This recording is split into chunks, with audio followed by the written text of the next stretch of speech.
Hey guys, welcome back to a brand new Ninjago video here on the channel. My name is TannerFishies. In today's video, we are going to be discussing a storyline that Ninjago has seemingly abandoned, and Ninjago has not really referenced this story for quite some time. That, of course, being the entire plot point of Lloyd becoming a sensei, or as it's called right now, a master. Since the term sensei is no longer used, I did a whole video about why that is recently, feel free to check that out. But in terms of Lloyd becoming a master, or a sensei, as some would call it, yeah, Ninjago has seemingly abandoned that plot point. It was relevant to the Ninjago story from seasons 5 to 10, but starting with season 11, Ninjago has seemingly dropped this plot point, and in today's video, we're going to be discussing why that's quite a shame. Now, in terms of where the Master Lloyd story came from, honestly, it kind of came out of left field. During Ninjago season 5 possession and the climax of that season, Lloyd said goodbye to his father Garmadon one last time before the Cursed Realm was destroyed, and he fought Moro using his father's robes. After the battle was concluded, and Lloyd ultimately lost the battle with Moro, the ninja managed to retrieve him, and Wu commented on Lloyd wearing his father's robes, and said that Lloyd had a long way to go before unlocking the sensei title, to which Lloyd accepted that path and that challenge, and that was the end of Ninjago Season 5. Season 5 literally ended with the notion that Lloyd would become a sensei one day. However, in the very next season, Skybound, it was revealed that he was already beginning his training as a sensei, which to me at the time caught me off guard. Lloyd was still relatively young, and to be a sensei, my mind thought that you needed to be a lot older. Now, of course, I realize that's not the case, but back during Ninjago Season 5, and especially Skybound, it felt very strange to have Lloyd be a master. One of the only mentions of Lloyd being a sensei in Skybound was when Lloyd commented on how he was only a sensei in training, not a fully fledged sensei or a master just yet, as the media was calling him. Day of the Departed didn't really touch on anything related to Lloyd becoming a master, except for the fact that Lloyd was mourning the fallen Garmadon. However, in Ninjago Hands of Time, when Wu was out of commission, the Master Lloyd storyline finally took place once again, and as a result, he was struggling to train the ninja, or at least get them to listen to him during Hands of Time. Now, the Oni trilogy was kind of a weird spot for Master Lloyd. He was only referred to as Master a handful of times, where Pixel referred to him as Master Lloyd, and Zane called him Master Lloyd as well. But the character of Lloyd really didn't seem like a master or a sensei to me. If anything, he was just the leader of the ninja team, not really a sensei, not really a master,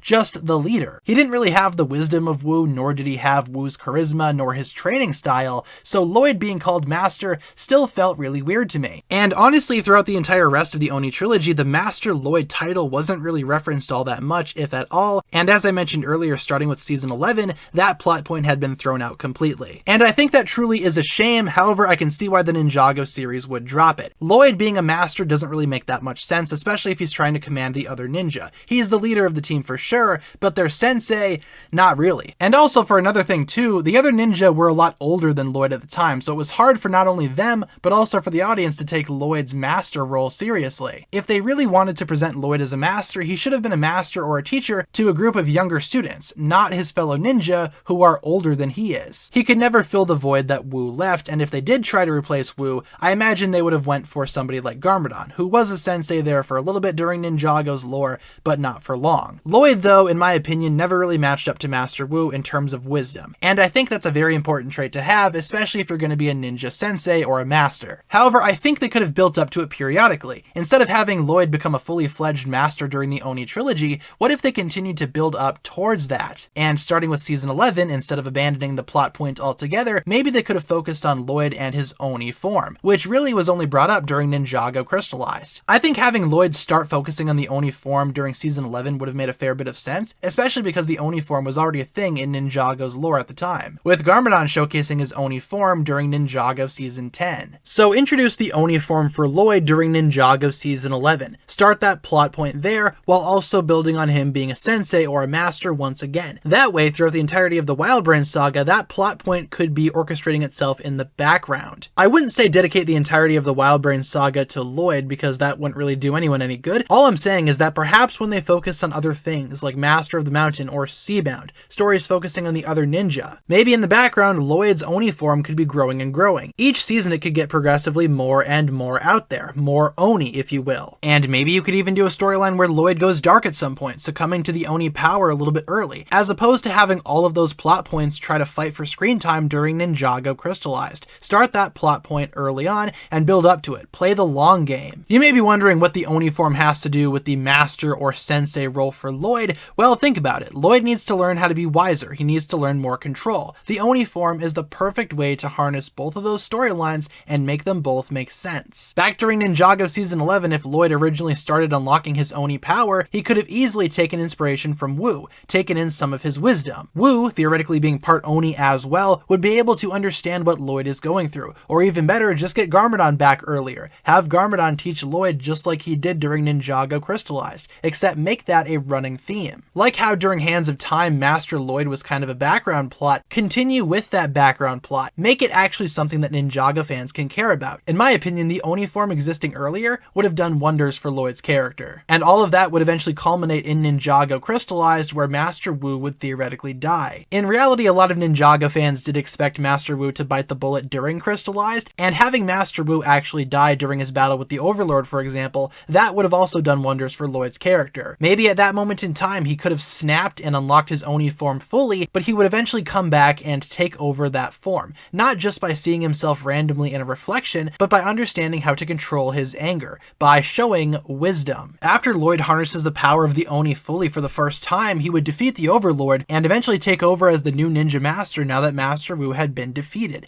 Imagine how much cooler that would have been for the Ninjago series. Or at least I think it would have been a lot better for Lloyd's character. I just think combining both of those aspects of Lloyd's Oni side and his Master title, those two concepts do not bump. They could work off of each other, feed into each other, and eventually just make Lloyd a better person overall. It would make his build-up make more sense, and it would give Ninjago fans, in my opinion, a higher satisfaction. Overall, guys, I'm not super happy with how Master Lloyd was treated as a subject. I feel like maybe Ninjago could have spent a little bit more time analyzing what made Lloyd a master, what even makes a master or a sensei to begin with, and having Lloyd improve in terms of a character based on those qualifications. I just think there were better ways to actually organize that plot instead of just simply abandoning it, but hey, those were just my opinions, and as it is in reality, Master Lloyd is seemingly no longer a thing, and you guys already know how I feel about this plot point. So with that being said, guys, that'll pretty much wrap it up for my thoughts here. Thank you so very much for watching. Feel free to leave all of your thoughts down below regarding the Master Lloyd storyline, or even the sensei title in general. How do you think all of this works, and do you even consider Lloyd to be a sensei or a master in the modern day? And of course, what did you think of my alternate universe proposal as to how Ninjago could have done this plot a little bit better? Leave all your thoughts down below. Hopefully you enjoyed today's video, and guys, that'll pretty much wrap it up for my thoughts here. Thank you so much for watching. If you guys enjoyed today's video, feel free to like and subscribe to all that fun stuff, and I will talk to you guys again really soon.